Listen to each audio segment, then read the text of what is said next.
The first time Tamsin Rowe saw the ambulance, it looked more like a shed someone had dared to put wheels on. Desert sun beat down on the auction lot, turning metal into a griddle and the air into a wavering mirage.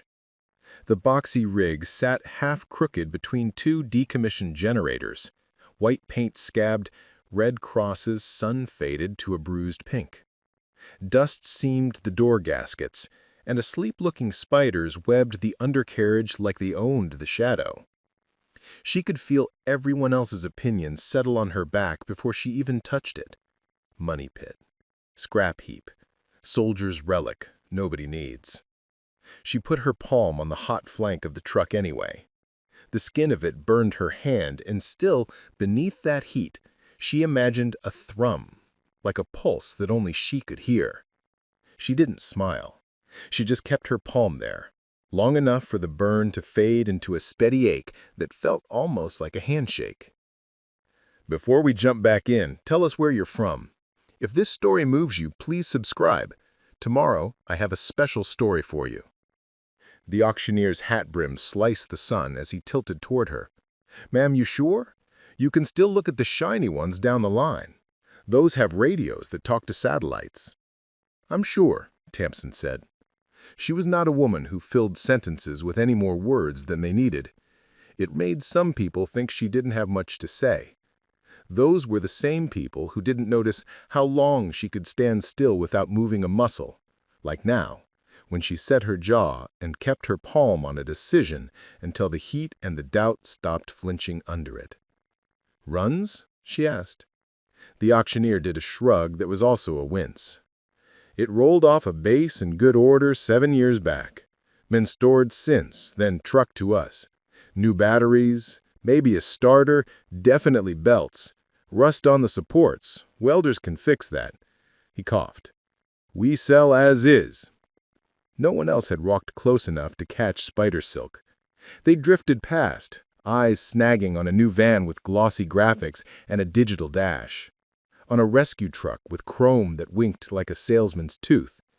Tamsin had walked straight to this one, the ugly one, the one built to go where good roads didn't. She knew in her chest, knew like the briny taste of tears, that the reason it looked like a shed was because sheds do real work. She lifted the door and the hinge cried like a raven. Inside, the patient compartment smelled like dust and old antiseptic. The ghost of bleach and iodine, memory stains in the vinyl. Stretchers hung in iron brackets, cabinets latched with the stubborn certainty of hardware made for rough hands. A tangle of faded straps piled like a nest in the corner. Tamsin pictured the inside washed with light, clean, humming. The kind of hum that means you can plug in a ventilator and count on it. She pictured a mural on the box's ceiling where sick kids would look up and find something that wasn't fear. She pictured shelves of neatly labeled kits, IV bags like glassy moons, a portable ultrasound she would find a way to afford. She pictured this box rolling into places where nobody came anymore with help, and people stepping in and realizing they'd been waiting for this sound for years. The thonk of the door sliding shut, and the culture of panic replaced by the culture of care. I'll take her, she said. And only then did the auctioneer and the 3 men from town clustered near the shade of a water tank exchange looks that translated in a shared thought bubble to, there goes Tamsin again. Kestrel Hollow wasn't the kind of place where you bought a thing like this and didn't hear about it over coffee before your check cleared. It hugged a river like a kid holds a blanket, half grip, half desperation. Mountains rose on 2 sides, old mines pinpricked one ridge, and a winding county highway stitched the town to the nearest hospital like thread through thin cloth. Summers burned bright and brittle. Winters came down hard and sometimes brought the river into living rooms. In between, things broke and got mended with home tools. You paying for that with your grandmother's bakery? Asked Buck Thayer in the hardware aisle later that afternoon, when Tamsin stood comparing hose diameters to an adapter chart she'd drawn in her notebook. Buck sold chain by the foot and opinions by the hour. Your bakery is fine. Meaning you haven't lost it yet. Meaning this ambulance thing is either a midlife crisis or you plan on driving it around giving vaccines like the government asked for during that last scare. We don't scare easy here. We don't need a souped-up germ wagon. I plan to build a clinic that goes where it needs to, Tamsin said, and a generator that doesn't choke at altitude, and a filtration system for the river in case the plant upriver burps something it shouldn't. Buck snorted. The plant hasn't burped in 16 years. Then it's due, said Mrs. Fontaine from behind a rack of seed packets. She was 80 if she was a day. She'd outlived 3 husbands and ran 2 church committees by accident. Her eyebrows were moth wings. Leave the girl in peace, Buck. Real things take bravery before they look like sense. Buck rolled a length of clear vinyl tubing and cut it with a clack. He handed it over without meeting Tamsin's eye. You'll need clamps, too. At home that night, Tamsin spread the truck's manual on her kitchen table, a book as thick as gilt. The drawings were black-line precise, the bones of a machine laid bare. Her grandmother's bakery ledger sat under it askew, numbers sloped, flour fingerprints ghosted over the corners. The bakery did fine. Not rich, fine. Enough to pay roofers when shingles went. Enough to replace the big mixer when it ground itself to a halt every few summers. Enough if you didn't pull out a chunk of savings to buy a military ambulance and the steel, rubber, copper, cables, and stubborn afternoons it would eat. She rubbed her thumb over the page where the electrical schematics turned from English into invocation. The nerves of the vehicle sprawled there in tiny loops and ladders. She felt both very small and very clear. She had known, since she'd lost Luca on the side of that twisting highway and the ambulance from the next town came 23 minutes too late, that she wanted to be ready the next time minutes went thin like that. She didn't want to set up a fund or plant a tree or buy a bench with a name on it. She wanted a box on wheels that turned grief into logistics. Luca's face came like it always did when she let herself stop fighting it. Not as a picture, but as a sensation. The heat radiating from his busted radiator, the copper scent that keeps secrets, the way his fingers had flexed like a swimmer searching for the surface. She had held his hand and talked until the siren rose over the river bend. By then, the answer had already arrived.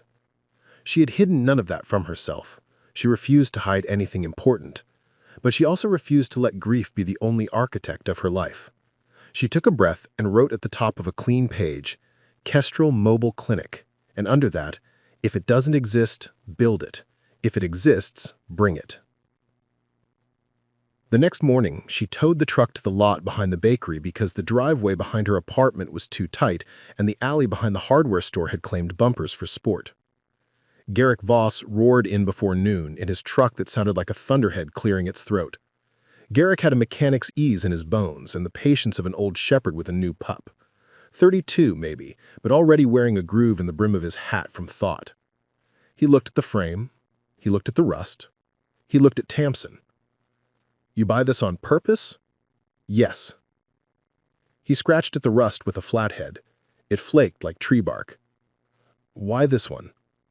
It's a shelter on bad wheels, and it was built for off-road, and because the cabinets don't break you when you bump them with your hip. Garrett grunted a sound that could have meant anything. He said about testing, batteries, intake, fuel pump. He reached for tools like a pianist reaches for notes already memorized. We'll get it rolling, he said finally, after the second hour of listening detected a rhythm under the cough.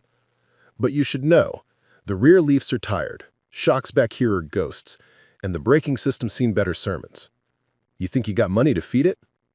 I don't, Tamsin said.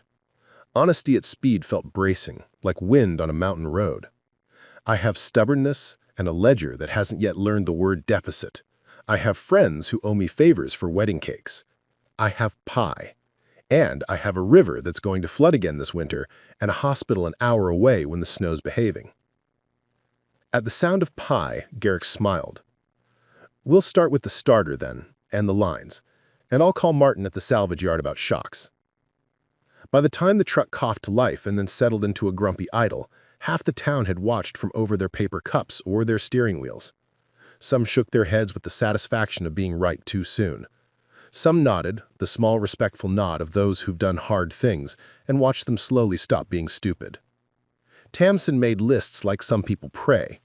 She wrote parts and prices, then added 2 extra columns, one labeled goodwill and the other labeled grit. She meant to pay for everything she could and beg nothing except help. But when you are building something big with a little town, money is only some of the story. The rest is how much weight people think your shoulders can carry without calling it debt. 2 weeks later, she stood inside the patient compartment with a bottle of Simple Green and a box of nitrile gloves. The cabinets revealed forgotten gauze, expired IV kits, and a pair of trauma shears stamped with a number that matched a now-closed base.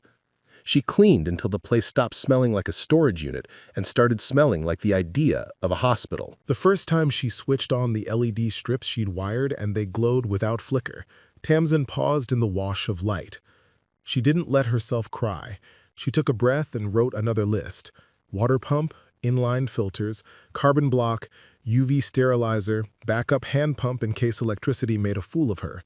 2 oxygen concentrators, refurbished, crash cart basics, portable defib, a compact ventilator on a rolling stand someone in a bigger city might be willing to donate. 3 sets of pediatric cuffs because when pain comes small, it should find equipment that fits. Elena Briscoe poked her head in the back door as if she'd been waiting for electrical permission to believe. Elena had been a school nurse for 19 years and could spot a brewing flu spike like a meteorologist smells rain. She wore her hair in a gray braid that could tow a car. "I hear you're building a spaceship." "I'm trying to build a promise," Tamsin said. She lifted a cabinet latch to show her, one that fits down county roads and up driveways like goat tracks. Elena ran a finger over a freshly wiped shelf. "If you get this rolling, I'll spend Saturdays taking blood pressures for whoever shows up, and I'll teach kids how to use EpiPens on oranges until they're bored of being alive." Her voice softened. "He'd be proud of you." Tamsin's mouth went dry. People didn't say Luca's name with her in the room. They thought they were protecting her from something that had already happened. "He would have made fun of my wiring first and then fixed it when I wasn't looking." They stood together a while in the lit box. Outside, a long-haul truck groaned up the grade toward the pass, and a hawk folded itself into the fall air and let the thermals do the work. Inside, Tamsin put her hand on a cabinet and felt its cool steadiness. She had built this day out of minutes stolen from the bakery and from sleep, from the hour before dawn when she mixed dough with one hand and wrote prices with the other. She could feel the edges of her life fitting together in a new way, not a collapse, not an expansion, but a reconfiguration, like a puzzle that finally admitted the picture it had been hiding. Permits proved worse than rust. The county sent a nice woman with a clipboard and eyes like someone who grew up surrounded by broken things and had vowed never to be one. She walked through the ambulance writing quick notes in a hand like knitting. "Mobile medical unit," she said, like identifying a bird. "You're not a hospital. You're not a transport service if you don't certify. You're not a clinic unless you bless the box and call it one, and then there are rules." "There should be," Tamsin said. The woman blinked. "That's a first." "I'm going to roll this into storms and smoke," Tamsin said. "I want you to tell me where to put the fire extinguisher so I can touch it without thinking. I want you to tell me how many inches the sharps container must be from the clean prep surface so muscle memory doesn't make an idiot out of me when my ears are full of crying." The woman's mouth did a thing that was almost a not smile. "All right then, Miss Rowe. Let's make it safe." She glanced at the bare panel where Tamsin had sketched a crude layout with painter's tape. "You have a name for this thing?" Tamsin looked around the box that had been a long time of other people's promises. "Haven," she said. The word felt both too big and exactly right. Kestrel Haven. They measured. They argued. They compromised. The county woman came back 2 more times, each with fresh demands that made the unit better. After the 3rd visit, Tamsin bought a heavy extinguisher and clipped it where her left hand would land if it reached out in fear. Some afternoons the bakery ran on fumes and Elena would shoo her out with a flick of the towel. "Go," she'd say. "Go build the thing that keeps us from needing cupcakes to console us after weddings that turn into funerals." Miguel, a kid who skateboarded like gravity owed him money, began to appear underfoot with a willingness that came off as impatience. He knew wires like other kids knew lyrics. He crawled into spaces Tamsin couldn't and emerged with dust in his hair and triumph in his grin. "You pay me in muffins until this is real," he told her, trying very hard to be transactional about it. "Then I'll ask for a jacket with a patch. You'll earn it," she told him, and meant both the jacket and the world. Pastor Hal Reeves from the little church by the riverside stopped by with a tool belt so old that it had grooves where fingers had been. He prayed over the rig using words that sounded like plain talk, no thee nor thou, just please and thank you, and let what we make be sturdy beyond us. On a Tuesday, the town council took up the question of whether to charge her a permit fee that would pay for 3 folding tables, or to waive it and call the Goodwill a budget line. People spoke for and against. The man who ran the feed stores said, "We take care of our own." The man who delivered pallets to the plant upriver said no one wanted to see Kestrel Hollow turned into a charity case on the evening news. The vote deadlocked until the mayor, who had once hauled Tamsin's grandmother out of a snowdrift by hand, cleared his throat and said, "Can you build a thing like this and not charge it a toll?" The fee vanished by a single voice. At night, alone, Tamsin ran her fingertips along the cabinet edges to memorize distances in the dark. She practiced turning with a syringe without looking at it. She practiced taking a deep breath when the air got thick with other people's fear. She practiced taking a deep breath when the air got thick with other people's fear. She ordered a second-hand satellite unit shaped like a lunchbox and a cheap mast that could lift an antenna higher than the cottonwoods in the lot, so that when the cell towers gave up or the line inspectors shut things down, Kestrel Haven could still tell someone the town was bleeding. Sometimes she spoke to Luca out loud. She didn't ask for anything. She reported, like you do when you're both tired and still trying to share a life across a canyon. "Got the inverter working today," she'd say, washing the same wrench because it felt like an action. Or, "Miguel shaved a millimeter off the bracket like a surgeon. You would have liked him." Or, "I got mad and it helped." One morning, as she installed the water filter sequence with clamps Buck had grudgingly discounted, the radio in the cab crackled to life with static and a voice she didn't know yet. "Unit 7, check, check. You awake?" The frequency belonged to the volunteer fire. Tamsin thumbed the button. "Haven here," she said, feeling the way the word sat in her mouth like something that had chosen her back. "Go ahead." "Copy Haven," the voice said, bemused. "We're testing our repeater after yesterday's wind-lightning hissy fit.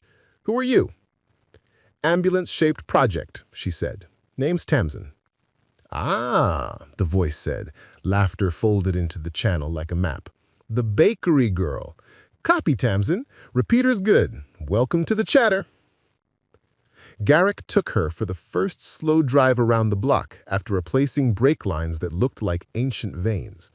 The box rattled. The engine sounded like a smoker trying to keep pace with a hill. But when they turned back toward the bakery, kids on the sidewalk called out and clapped the way kids clap when they see a parade float made of determination. Tamsin kept her hands steady on the wheel and her pulse steady on purpose. She started scheduling Saturday mornings in the lot as test clinics. Blood pressure checks, blood sugar finger sticks, Elena's orange stab class. She put a sign out that said nothing about charity. It said, "Bring your questions." Old men brought lists written in shaky ballpoint that started with, "My left knee," and ended with, "Is it normal to miss my wife like this?" Teenagers came to ask why their chests felt tight. Mothers came with babies blinking in the light like new moths. Some people came to see if it worked. That morning, it did. On the second Saturday, a white pickup idled slow by the lot with its windows down, the way people drive when they are writing mental checks they don't know whether to cash. The passenger leaned out and spat a string of chew in the direction of the gutter. "You charging folks to be their conscience now?" "No," Tamsin said, and smiled without baring teeth. "I'm charging the town with remembering itself." "Town does fine. Town does okay," she said. "And okay gets brittle when it's not attached to anything except luck." He stared.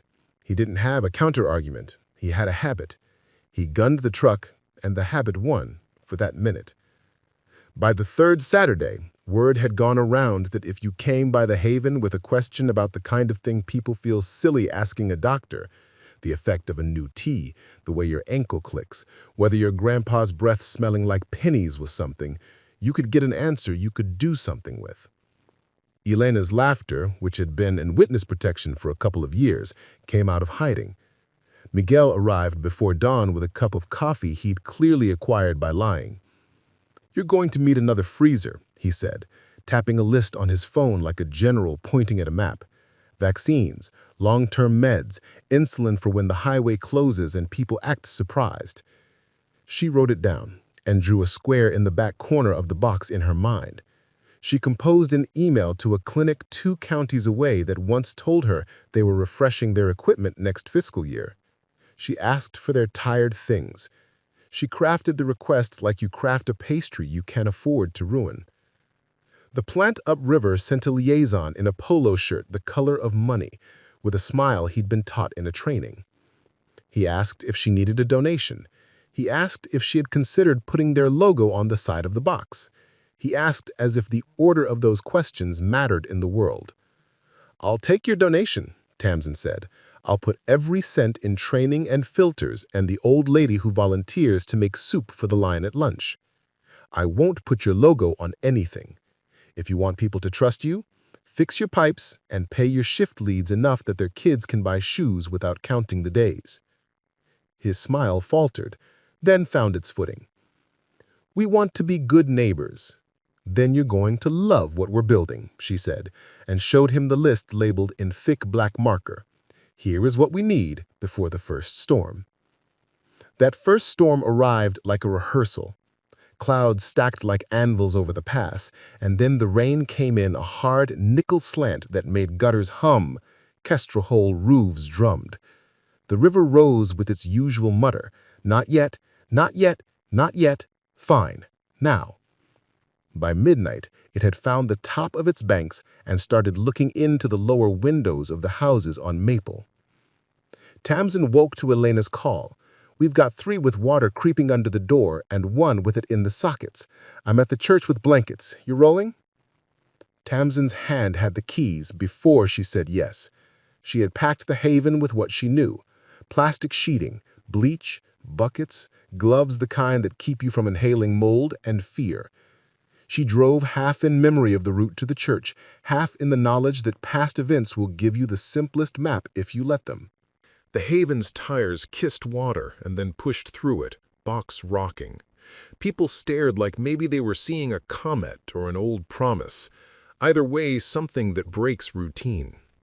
She parked where the grass started and the church steps ended, and she and Elena turned the nave into triage for the simple emergencies that live in floods, blood pressure spikes, asthma that treats humidity like an invitation to a fight, fear that presses hard on old hearts.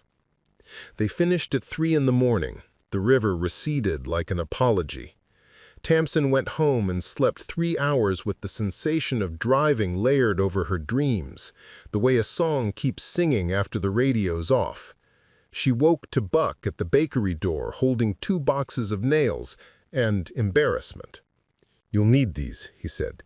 He stared at the floor as if it had instructions written on it. "Put 'em on my tab for the men whose place flooded. I don't want them paying me cash when they've got to buy bleach." "Thank you," she said. She did not make him wear his soft part in public. Some things bloom better without witnesses. By fall, the Haven looked less like a relic and more like a tool. The outside was still scarred, but the scars had the look of a trapper's coat, stains you trust because they've been somewhere. The inside gleamed. The inverter hummed polite. The water filters clicked into place in a sequence that sounded like a machine understanding itself. The little mast she'd sunk behind the bakery lifted its antenna, and every test ping came back with a cheerful yes. The satellite lunchbox could talk to a bird, and the bird could talk to a hospital when the highway pretended to be a river. People had stopped saying, "You still doing that ambulance thing?" and started saying, "When do you take appointments?" She didn't, not yet. She took whoever came, and when there were 10, some mornings she passed out numbered cards and muffins and told stories about the stupid places fear hides in a body, so people could laugh at their own biology and leave lighter. Then winter went out like a drunk, and spring came in like a deal you don't quite trust.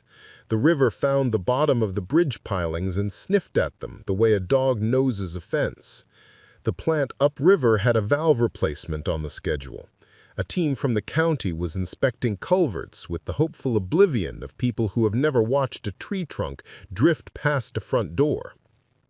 It was a bright Thursday when the radio on the Haven's dash coughed and then snapped awake with a voice she knew only by tone. Calm, stretched tight.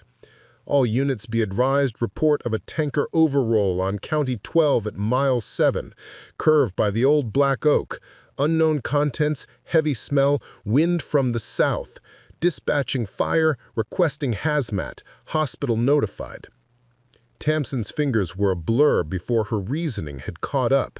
She was buckling, then moving, then the Haven's engine was complaining and then obeying, box shuddering as it cleared the curb and took the cut-through behind the feed store.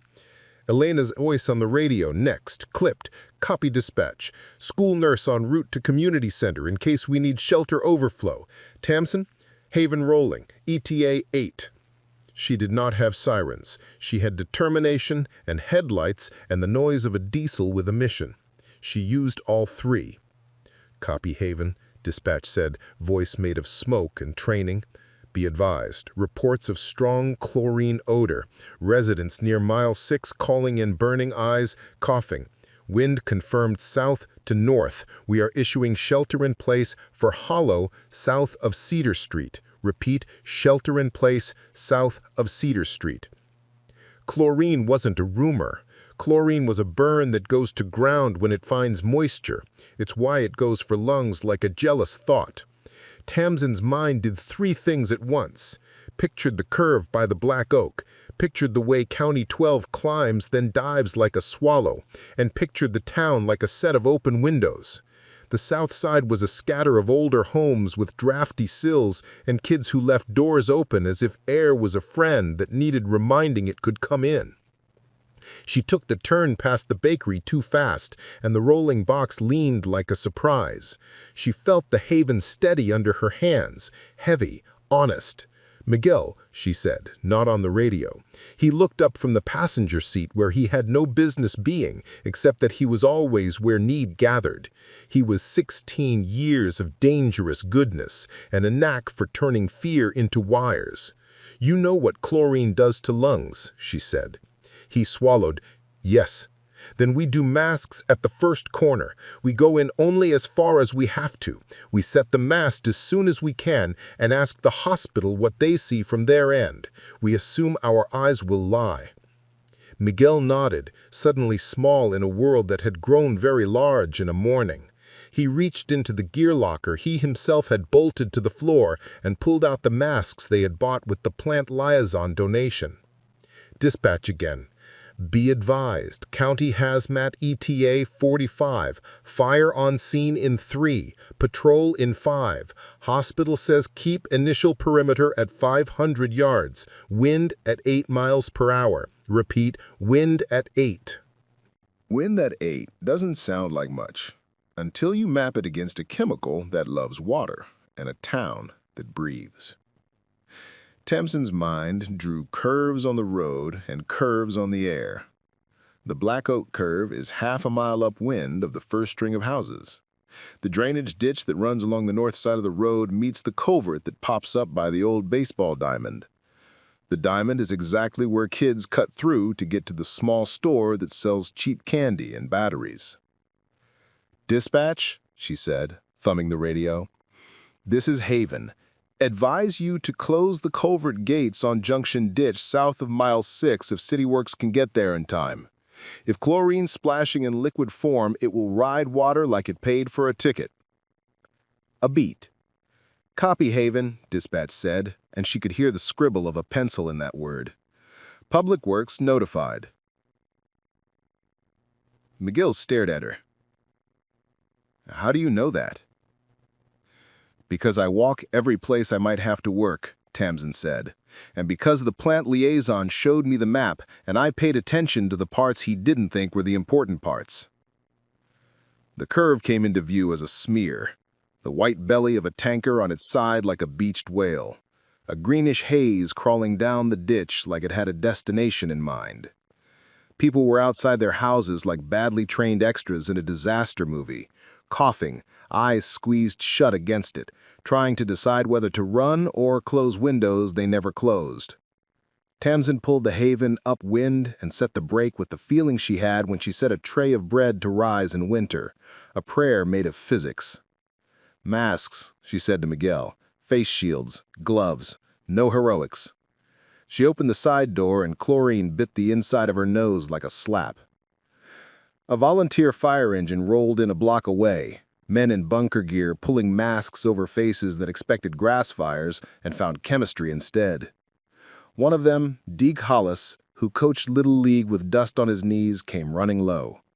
"Liquid spill," he yelled through the hiss of his mask. "Valves sheared, drivers out and stable, liquids in the ditch and off-gassing like Sunday barbecue from hell." "How far down?" "Quarter mile and hunting." He looked at her mask, at Miguel's, at the filters strapped like confidence. "You shouldn't be here." "We shouldn't have to be," Tamsin said, and not unkindly. "But here we are. We're setting up a clean airway station at the Haven. Bring me breathing problems, not cowboys." He stared another second, then nodded and pointed. "The wind's fickle. If it swings, swing with it." They worked. Minutes turned to handles. People came with eyes like nightmares, lungs like lit paper. Tamsin rinsed eyes with saline until her fingers remembered it without her having to tell them. She coached breathing with the careful voice you use to keep a horse from panicking in a trailer. In through the nose if you can, out slow like you're blowing out a candle you don't really want to blow out. At her back, Miguel had the mast up and the satellite lunchbox talking. "Hospital says initial 3 hours are crucial. They say to keep people upright and calm. They say do not give bicarbonate. They say ask if any household has oxygen and can bring it here." "Copy," Tamsin said, because that word was a handhold in a hubbub. A woman with hair and curlers and a t-shirt that said "Grace in Chaos" staggered into the tent of shade they'd made with tarps and ropes between the Haven and a willing pickup. Tamsin clipped a pulse oximeter on her finger. Numbers she didn't like blinked up. "How long have you been outside?" "Since the boom," she coughed. "I was hanging sheets. The breeze turned into a bully." "Stay with me," and she lifted a mask gently to her face, oxygen washing in. Her shoulders went from mountain to hill. Her eyes pooled with tears that were more than gas. "You did right by walking. You did hard." Sirens' contrails stitched the town, then cut out as units arrived and car engines went quiet. The radio became the nervous system for a new animal. Hazmat was still 40 minutes out. The mayor with his snowdrift hands was directing traffic with a church usher's authority. Elena was at the community center lining up cots like rows of commas waiting to catch breaths. Deke's crew was setting up a water spray to knock the cloud out of the air. The plant liaison's USV drew up at the edge of their improvised camp. He was out of it before the door finished being surprised, breath hitching, eyes wide in a way no training had rehearsed. "Our crew's coming. We have neutralizers. There wasn't supposed to be a transport today." "Then you're as lucky as we are. Get me your neutralizer, and get me someone who knows exactly how your valves fail when they fail." He nodded. It wasn't an answer. It was a promise to find one. He ran, and he noticed that he ran toward the wind and not away from it. She revised him a little upward in her mind. The first hour was triage as a verb. The second was triage as a prayer. People whose lungs had started the day thinking about school pickup and laundry and a phone call to a sister now rethought their relationship to oxygen, one breath at a time. Some of them looked at Tamsin like she was the one deciding about air. She refused that role and accepted it anyway, because leadership is often that contradiction. "You did this," a man in an orange cap said between coughs, eyes red-rimmed. He wasn't pointing at the spill, he was pointing at the box, at the tarps, at the fact that a woman had rolled into Calamity with something solid enough to make Calamity blink. "You built this thing." "We built this thing," Tamsin said, and this time she did bare her teeth when she smiled, because fierce joy has a shape, and sometimes the shape is the face you make when the thing you dreamed is holding, like a bridge. Then the wind jumped. It didn't shift. It hopped like a creek that can't decide which side of a stone it prefers. The greenish haze that had been slinking in the ditch lifted and reached with fingers into a gap between houses on Juniper. Screams ate the radio for a second. "Elena, to Haven. Copy?" "Copy." "There's a daycare at the edge of the block," Elena said, voice iced with purpose. "They were napping. Yards are saturated. Kids are coughing. We need masks small enough to matter. We need a way to get them here without dragging lungs through soup." Tamsin's stomach did a slow turn. She had masks for grown-ups and teens. She had tiny ones in a box that would fit 3 little faces at a time. She had ideas, and none of them felt like enough. She looked at the Haven like you look at a friend who owes you a favor. It stared back with the calm of wood and steel. "Deke," she said into the radio, "I need a corridor, upwind, from Juniper to the Haven. 2 hoses spraying low to knock air down. We move kids through it like an airport tunnel." "Copy," Deke said. "Give me 2 minutes to swear and 1 to set it up."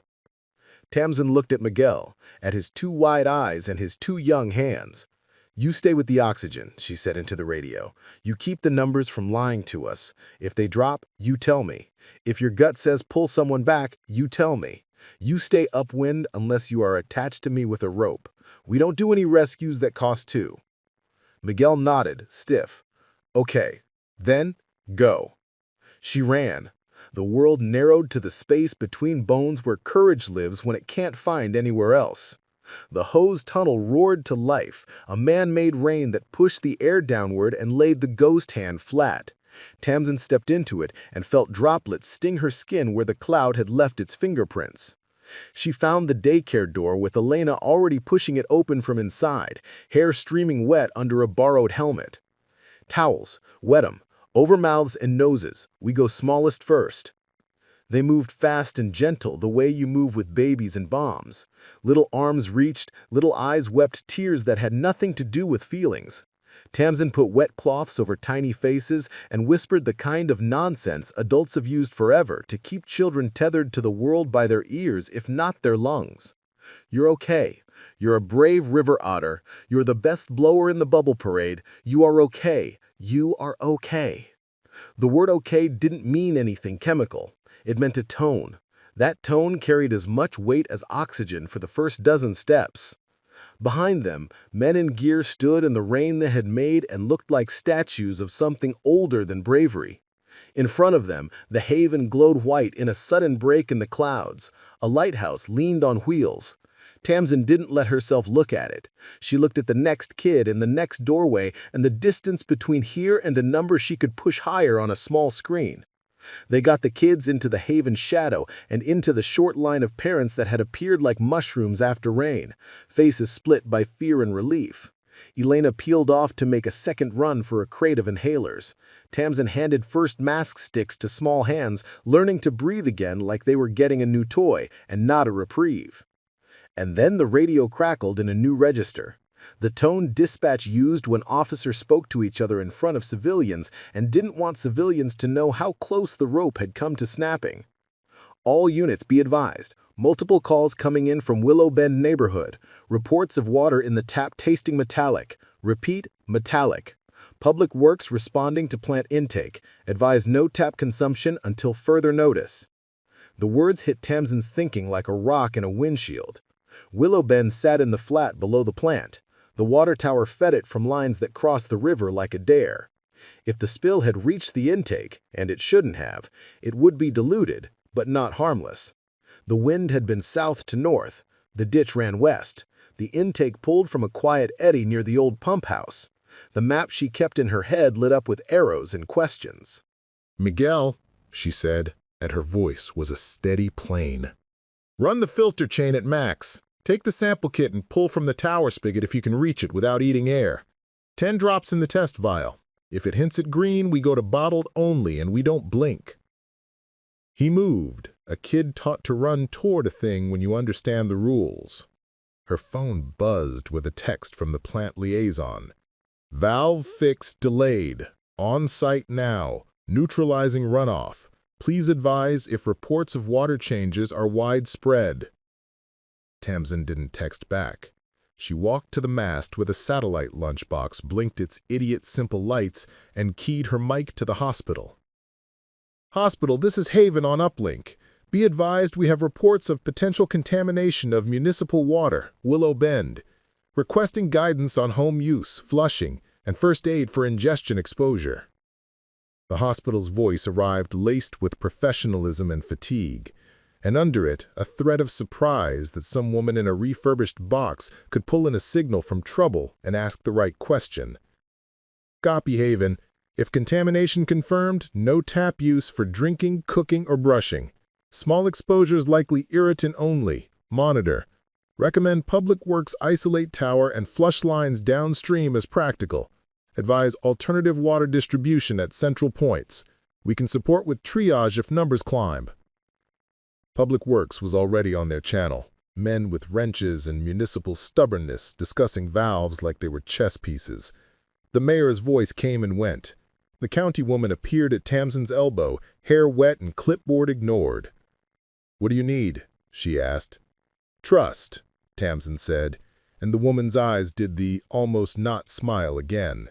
"And someone with authority to shut the tower out of the loop until we know, and an order for bottled water distribution at the community center and the church, and a truck." "You got it," the county woman said, and went to acquire the world. Hazmat finally arrived, men and women in suits that looked like pressure-cooked astronauts stepping carefully around the beach tanker. Neutralizer foam blanketed the ditch like snow in a strange dream. The green haze lost its appetite and lay flat. For a breath, the day held. The kids from the daycare were giggling at the way oxygen tickled noses, the way relief always makes room for silly. Elena handed out stickers that said, "I blew out the bubble parade," like they were medals. Deke let a kid push the engine's horn button, and the sound was a proof of life. Then, Miguel came at a run that told her everything before his mouth did. He held the little vial up, and sunlight stabbed through it and made a shade of green that didn't belong in drinking water. He didn't say a word. His eyes were mirrors.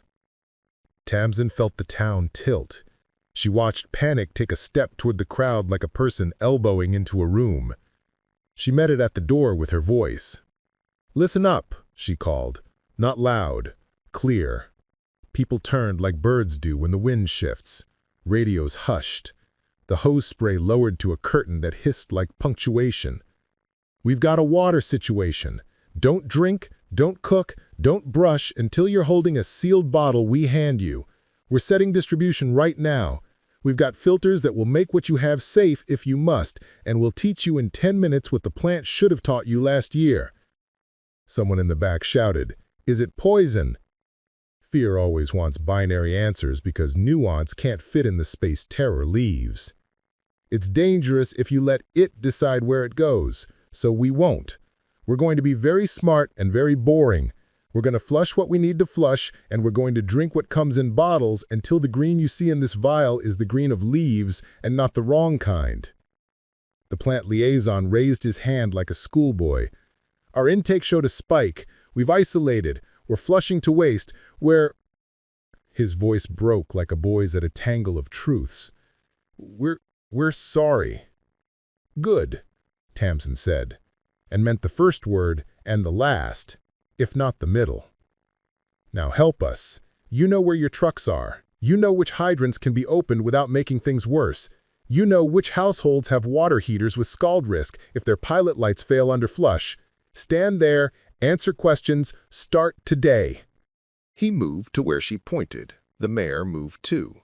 The county woman brought a stack of forms and set them down without making anyone fill them out first. Deke turned the spray off as the chemical cloud stilled under foam, and told his crew to switch to hauling bottled water like they'd trained for that exact thing, because in a way they had, by living here. Tamsin felt the exhaustion she kept in reserve reach for her, the way a finishing line sometimes tries to become a cliff. She did not let it. She segmented the day into small squares she could step on without looking down. Teach one family how to flush a line. Set one cart rolling for the elderly apartments. Check one kid's lungs again and bless the way they sounded more like leaves than like paper. When dusk fell, Kestrel Hollow looked like a film set where the director had finally yelled cut, but the actors had forgotten how to be themselves. Hoses coiled, radios murmured. Kids ate crackers with the reverent attention of people who have just been told the world is a little more complicated than it seemed this morning. "Go home," Elena said, touching Tamsin's sleeve with the rough tenderness of a sister. "Sleep 2 hours. I'll sit the night watch." "Sleep when we know," Tamsin said, and then grinned because she knew how Elena would react to the mimicry. "Fine, 1 hour. You tug me back if I try for 3. She stumbled into the bakery, where flour hung in the air like a glitter of domesticity, and fell onto the couch in the office, shoes and all. She dreamed of the river learning its manners and of hoses making tunnels you could walk through between 2 bad choices without being punished by either. She woke to the phone dancing on the edge of the desk. It was the plant liaison. "We flushed the lines, levels dropping, but not to happy. We found something else." His voice had the strained carefulness of a man edging his toe toward a trap he suspects is there and cannot see. "We think a bypass was left open upstream, not ours." He swallowed and the sound came through the line. "We think somebody did this." In the silence after that word, someone, a block away, laughed too loud at something unrelated. Down the street a siren whooped and cut, practice or a unit returning. The town's noises arranged themselves like cards in a hand waiting to be played. "Who?" Tamsin asked, but she already knew the answer would be a long circle that came back on itself. "Get me a map. Get me valve locations and camera feeds and any maintenance logs you have. Meet me at the Haven in 20 minutes. Don't tell anyone else yet. If we say sabotage without certainty, we'll light a fuse we can't monitor." He exhaled a word that might have been okay if it hadn't carried a tremor. She hung up and scrubbed her face with both hands until it felt attached again. In the lot, the Haven stood in the wash of a street lamp, the white paint gone ghostly, the red crosses looking like they had found their purpose and then asked for more. Miguel was already there, eyes shadowed by a day that had stretched into a life. Elena stood with him, and Garrick leaned on